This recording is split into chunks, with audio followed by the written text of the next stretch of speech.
अस्सलाम वालेकुम नाज़रीन, एक नई वीडियो के साथ मैं हूं आपका मेज़बान रज़ा अब्बास। बात करेंगे मशरिक़ वस्ता की सूरत हाल के हवाले से। हम ये देख रहे हैं मुसलसल गज़ा की सूरत हाल हो, ईरान और इसराइल की टेंशन्स हो, या लेबनान से और इसराइल की जो तमाम टेंशन है, सूरत हाल है, जंगी सूरत हाल इस वक्त हमें बनी हुई नज़र आ रही है। और इसके साथ साथ जो यमन का जो महाज है वो भी अपने तीन जो है वो खुला हुआ है। और यमन का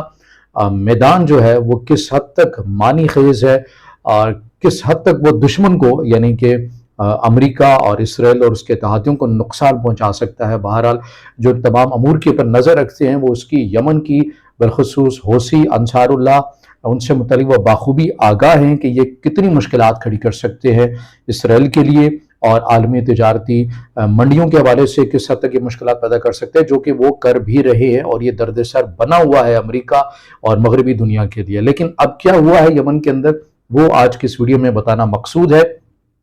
यमन के अंदर हमने ये देखा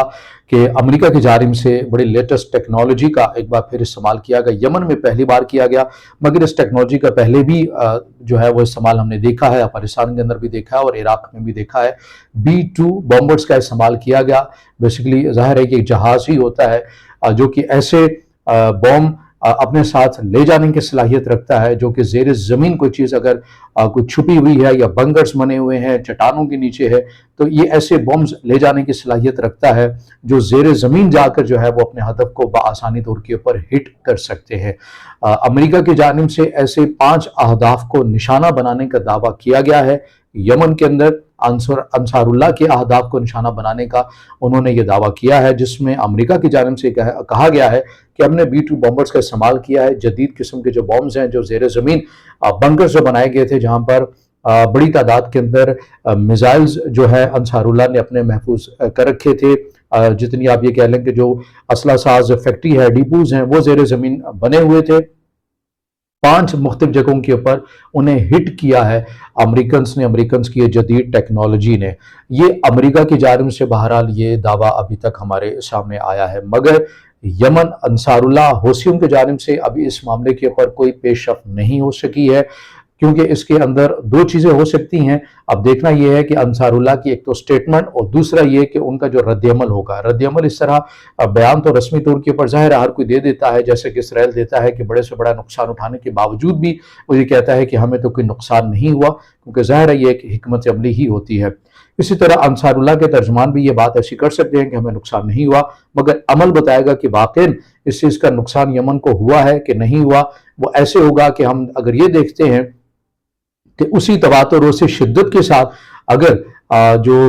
तिजारती जो हम देखते हैं कि बहरी बेड़े हैं, अगर उन्हें अंसारुल्लाह उसी तरह जो है वो हिट करता है, और फिर इसी तरह इसराइल के साथ जिस तरह मिसाइल दागता है, हाइपरसोनिक मिसाइल, अगर वो उसी रफ्तार से उसी शिद्दत के साथ जो है वो सिलसिला जारी रहता है, तो फिर यह नतीजा अखज़ किया जा सकता है कि अंसारुल्लाह को उस हद तक नुकसान नहीं हुआ जैसे कि अमेरिका की जानिब से जो है वो दावा किया गया है। लेकिन अगर उस स्पीडी तौर के ऊपर जिस तरह वो पहले से अमल जारी उसारी था मिसाइल दागने का, अगर वो नहीं होता या उसके अंदर किसी हद तक कमी आ जाती है, या फिर जदीद किस्म के मिसाइल जो हाइपरसोनिक या दीगर जो मिसाइल से जो कि इस्तेमाल किया गया अंसारुल्लाह की जानिब से, अगर उनका इस्तेमाल नहीं हुआ, तो फिर ये नतीजा भी अखज़ किया जा सकता है कि अमेरिका की जानिब से जो B-2 बॉम्बर्स का इस्तेमाल किया गया है, यानी ज़ेर ज़मीन जो कि बॉम्ब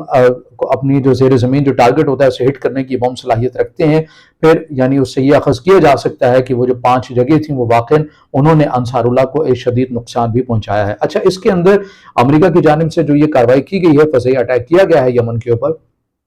इसके अंदर इनडायरेक्टली जो है अमेरिका की जानिब से ईरान को भी पैगाम दिया गया है। ईरान को इस तरह से पैगाम दिया गया है, आपको याद होना चाहिए कि अमेरिका ही के पास ऐसे बॉम्ब हैं, ऐसी टेक्नोलॉजी है जो ज़ेर ज़मीन बंकर्स को हिट कर सकते हैं, और ये बाकायदा तौर के ऊपर ईरान के अहदाफ को, ईरानी एटमी तनसीबात को देखते हुए ही डिज़ाइन किया गया है। ये ऐसे ही है जैसे बड़ी तादाद के अंदर पाकिस्तान अगर कोई असलहा बनाता है तो भारत की सलाहियतों के मुताबिक बनाता है, यानी उनकी कमज़ोरियों के मुताबिक बनाता है, और इसी तरह भारत ने अगर बनाना है तो वो पाकिस्तान और चाइना के हवाले से जो है वो अपने वेपन्स जो है या पॉलिसी जो है वो अपनी तश्कील देता है। ऐसे ही अमेरिका ने ऐसे खसूसी तौर के ऊपर जो बॉम्ब्स बनाए हैं, अब वो चट्टानों के पहाड़ों की चट्टानें जो हैं उनके नीचे भी जाकर अपने टारगेट को हिट करने की सलाहियत रखते हैं, और ये बॉम्ब खसूसी तौर के ऊपर ईरान के लिए बनाए गए हैं, क्योंकि ईरान की जो अहम जो तनसीबात है, एटमी तनसीबात, वो इसी तरह पहाड़ों के बिल्कुल نیچے کر کے ہے اور مکمل طور کے اوپر اسے محفوظ بھی بنایا گیا ہے، لیکن امریکہ کا یہ دعویٰ ہے کہ اس کے پاس ایسے بم ہیں جو کہ ایٹمی تنصیبات کو زیر زمین بھی جا کر ہٹ کر سکتے ہیں اگر وہ چاہے تو۔ یہ انڈائریکٹلی بیسکلی ایران کو بھی پیغام دیا گیا ہے کہ دیکھیں اگر ہم یہ ٹیکنالوجی یمن میں استعمال کر سکتے ہیں تو اگر آپ نے اسرائیل نے جو رد عمل دینا ہے، اگر آپ نے جواباً کچھ ایسی حرکت کی تو پھر ہمارے پاس ایسی ٹیکنالوجی موجود ہے جس سے ہم آپ کی ایٹمی تنصیبات کو ہٹ کر سکتے ہیں۔ لیکن ظاہر ہے ایران کی جانب سے یہ کہا گیا ہے کہ اگر ہماری ایٹمی تنصیبات کو یا توانائی کی کسی شے کو ہٹ کیا گیا تو ہم بھی امریکہ کے اس کے اڈے جو کہ دیگر ممالک کے اندر ہیں اور پھر ان کے جو انٹرسٹ ہے توانائی کے حوالے سے دیگر خطوں کے اندر، عرب ممالک کے اندر، پھر ہم انہیں ایسا ہٹ کریں گے کہ پوری دنیا کے اندر ایک توانائی کا بحران بھی آ جائے گا۔ بہرحال یہ لفظی چیزیں ہیں جو بھی مخالفین ایک دوسرے کے اوپر کرتے ہوئے آ رہے ہیں، ڈائریکٹلی پیغام دیتے ہوئے بھی نظر آ رہے ہیں۔ دیکھنا یہ ہے کہ انصار اللہ اب امریکی اس فضائی ایئر اسٹرائیک کا کیسے جواب دیتا ہے۔